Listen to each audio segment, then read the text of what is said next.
Price the lord. ಕರ್ತನಾದ ಕ್ರಿಸ್ತ ಯೇಸುವಿನ ನಾಮದಲ್ಲಿ ನಿಮ್ಮ ಪ್ರತಿಯೊಬ್ಬೊಬ್ಬರಿಗೂ ಯೇಸುವಿನ ನಾಮದಲ್ಲಿ ನಿಮ್ಮೆಲ್ಲರನ್ನು ವಂದಿಸ್ತಾ ಇದ್ದೀನಿ.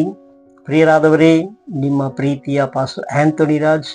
ನಿಶ್ಚಯವಾಗಲೂ ಪ್ರತಿಯೊಂದು ದಿನ ನೀವು ದೇವರ ವಾಕ್ಯದಲ್ಲಿ ಆಶೀರ್ವದಿಸಲ್ಪಡ್ತಾ ಇದ್ದೀರಾ. ದೇವರು ನಿಮ್ಮನ್ನ ಪ್ರತಿಯೊಂದು ದಿನ ತನ್ನ ವಾಕ್ಯದಲ್ಲಿ ಬಲಪಡಿಸಿ ನಿಮ್ಮ ಜೀವಿತದಲ್ಲಿ ಅದಾದ ಸಮಯಕ್ಕೆ ಮಾಡಬೇಕಾದ ಎಲ್ಲ ಕಾರ್ಯಗಳನ್ನ ನಿಶ್ಚಯವಾಗಲು ಮಾಡ್ತಾ ಬರ್ತಾ ಇದ್ದಾರೆ. ಪ್ರಿಯರಾದವರೇ, ಈ ದಿನದಲ್ಲಿ ವಾಕ್ಯದಲ್ಲಿ ನಾವು ನೋಡುವ ಪ್ರಕಾರ ದೇವರು ಇಷ್ಟಾರ್ಥಗಳನ್ನ ನೆರವೇರಿಸುವಂತ ಕರ್ತನಾಗಿದ್ದಾನೆ. ದೇವರಿಗೆ ಸ್ತೋತ್ರವಾಗಲಿ. ಪ್ರತಿಯೊಂದು ದೇವರ ಮಕ್ಕಳ ಜೀವಿತದಲ್ಲಿ ವಾಕ್ಯದಲ್ಲಿ ನೋಡುವ ಪ್ರಕಾರ ಅವರ ಇಷ್ಟಾರ್ಥಗಳನ್ನು ದೇವರು ಎಂದಿಗೂ ನಿರಾಕರಿಸಲಿಲ್ಲ. ಅವರ ಇಷ್ಟಾರ್ಥಗಳನ್ನ ದೇವರು ಎಂದಿಗೂ ಬಿಡಲಿಲ್ಲ. ವಾಕ್ಯದಲ್ಲಿ ಹಾಗೆ ಹೇಳಲ್ಪಡ್ತದೆ. ವಾಕ್ಯದಲ್ಲಿ ನಾವು ಗಮನವಿಟ್ಟು ನೋಡುವಾಗ ಕೀರ್ತನೆ 20ನೇ ಅಧ್ಯಾಯ ಅದರಲ್ಲಿ 4ನೇ ವಾಕ್ಯ ಹೇಳ್ತದೆ, ಆತನು ನಿನ್ನ ಇಷ್ಟಾರ್ಥಗಳನ್ನ ನೆರವೇರಿಸಲಿ, ನಿನ್ನ ಎಲ್ಲಾ ಸಂಕಲ್ಪಗಳನ್ನ ಸಫಲ ಮಾಡಲಿ. ದೇವರಿಗೆ ಸ್ತೋತ್ರ. ದೇವರು ನಿನ್ನ ಇಷ್ಟಾರ್ಥಗಳನ್ನ ನೆರವೇರಿಸಿ ನಿನ್ನ ಎಲ್ಲಾ ಸಂಕಲ್ಪಗಳನ್ನ ಸಫಲ ಮಾಡಲಿ. ದೇವರಿಗೆ ಸ್ತೋತ್ರವಾಗಲಿ. ಆದ ಕಾರಣ ಪ್ರೀತಿಯ ವಿಶ್ವಾಸಿಗಳೇ, ನಿಮ್ಮ ಜೀವಿತದಲ್ಲೂ ಕೂಡ, ಪ್ರೀತಿಯ ದೇವರ ಮಕ್ಕಳೇ, ನಿಮ್ಮ ಜೀವಿತದಲ್ಲೂ ಕೂಡ ಯಾವ ವಿಷಯದಲ್ಲಿ ಇಷ್ಟಾರ್ಥಗಳು ನೆರವೇರಿಲ್ಲ, ಇಂಥ ಕಾರ್ಯಗಳು ನನ್ನ ಜೀವಿತದಲ್ಲಿ ನೆರವೇರಬೇಕೆಂಬುದಾಗಿ ನೀವು ಕಳವಳ ಪಡ್ತಾ ಇದ್ದೀರಾ, ಚಿಂತೆ ಪಡ್ತಾ ಇದ್ದೀರಾ, ಯೋಚಿಸ್ತಾ ಇದ್ದೀರಾ, ಈ ದಿನ ಈ ವಾಕ್ಯ ನಿಮಗಾಗಿನೇ. ಈ ದಿನ ಈ ವಾಕ್ಯ ನಿಮ್ಮ ಜೀವಿತದಲ್ಲಿ ಕಾರ್ಯ ಮಾಡುತ್ತದೆ. ನಂಬಿಕೆಯಿಂದ ಸ್ವೀಕಾರ ಮಾಡಿ. ಕೀರ್ತನೆ 20ನೇ ಅಧ್ಯಾಯ 4ನೇ ವಾಕ್ಯ ಹೇಳಿದ ಪ್ರಕಾರವಾಗಿ ಆತನು ನಿನ್ನ ಇಷ್ಟಾರ್ಥಗಳನ್ನ ನೆರವೇರಿಸಲಿ, ನಿನ್ನ ಎಲ್ಲ ಸಂಕಲ್ಪಗಳನ್ನ ಸಫಲ ಮಾಡಲಿ. ದೇವರಿಗೆ ಸ್ತೋತ್ರವಾಗಲಿ. ಅದರಲ್ಲಿ ಇನ್ನೊಂದು ವಾಕ್ಯಗಳನ್ನ ನೋಡೋಣ. ಎಂಥವರ ಇಷ್ಟಾರ್ಥಗಳನ್ನ ನೆರವೇರಿಸ್ತಾರೆ ಅಂತ ದೇವರ ವಾಕ್ಯದಲ್ಲಿ ಅಲ್ಲದೆ ಯಾವುದನ್ನು ದೇವರು ಯಾವ ಒಬ್ಬರ ಜೀವಿತದಲ್ಲಿ ನೆರವೇರಿಸ್ತಲ್ಲ. ದೇವರ ವಾಕ್ಯ ಇರುವುದನ್ನ ನಿಮ್ಮ ಜೀವಿತದಲ್ಲಿ ಅಳವಡಿಸಿಕೊಂಡು ಅದರ ಪ್ರಕಾರ ಇರುವಾಗ ದೇವರು ನಿಮ್ಮ ಇಷ್ಟಾರ್ಥಗಳನ್ನ ನೆರವೇರಿಸುವಂತ ಕರ್ತನಾಗಿದ್ದಾನೆ. ಅದಕ್ಕಾಗಿಯೇ ಈ ಒಂದು ವಾಕ್ಯವನ್ನು ಓದೋಣ. ಅದೇ ಕೀರ್ತನೆ 21ನೇ ಅಧ್ಯಾಯ ಅದರಲ್ಲಿ 2ನೇ ವಾಕ್ಯ ಹೇಳ್ತದೆ, ನೀನು ಅವನ ಪ್ರಾರ್ಥನೆಯನ್ನು ನಿರಾಕರಿಸದೆ ಅವನ ಇಷ್ಟಾರ್ಥಗಳನ್ನ ನೆರವೇರಿಸಿದ್ದೆಲ್ಲವೇ ಸಲ. ಪ್ರಾರ್ಥನೆಯ ಮಾಡಿದಂತ ಪ್ರತಿಯೊಬ್ಬರ ಮಕ್ಕಳ ಜೀವಿತದಲ್ಲಿ ದೇವರು ಹೇಳ್ತಾರೆ, ಅವನ ಪ್ರಾರ್ಥನೆಯನ್ನ ನಿರಾಕರಿಸದೆ ಅವನ ಇಷ್ಟಾರ್ಥಗಳನ್ನ ನೆರವೇರಿಸಿದ್ಯಲ್ಲ. ಹಲ್ಲೆಲೂಯಾ.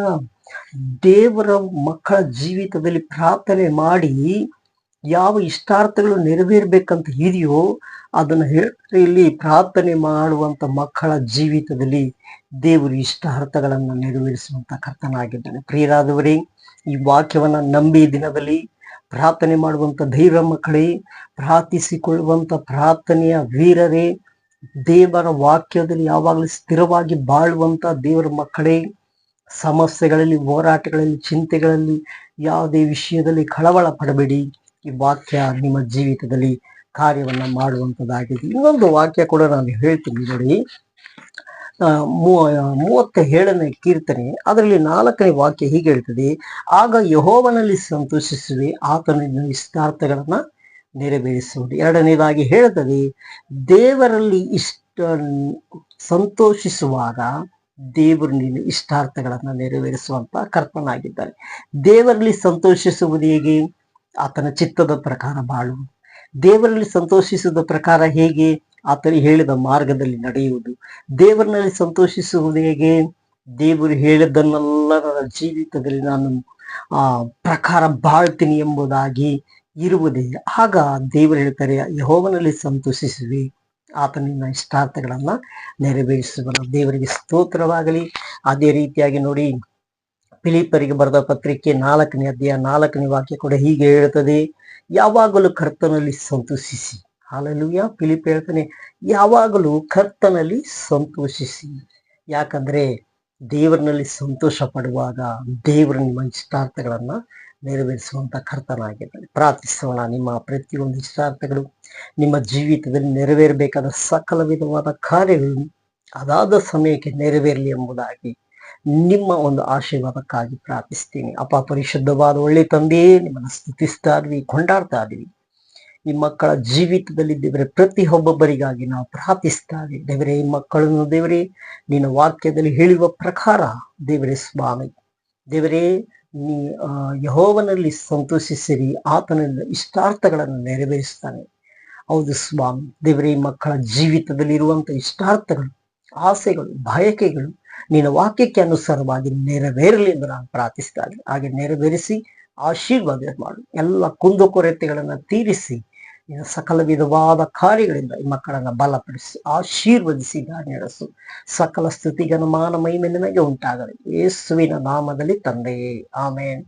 ಪ್ರಿಯರಾದವರೇ, ನಿಮ್ಮ ಇಷ್ಟಾರ್ಥಗಳು ನೆರವೇರ್ತದೆ. ನಂಬಿಕೆಯಿಂದ ನೀವು ಯಾವಾಗಲೂ ಕುಡಿದವರಾಗಿರಿ. ದೇವರು ನಿಮ್ಮ ಜೀವಿತದಲ್ಲಿ ಮಹಿಮೆಯಾದ ಕಾರ್ಯಗಳನ್ನು ಮಾಡಲು ಶಕ್ತನಾಗಿದ್ದಾನೆ. ಆಮೇನ್.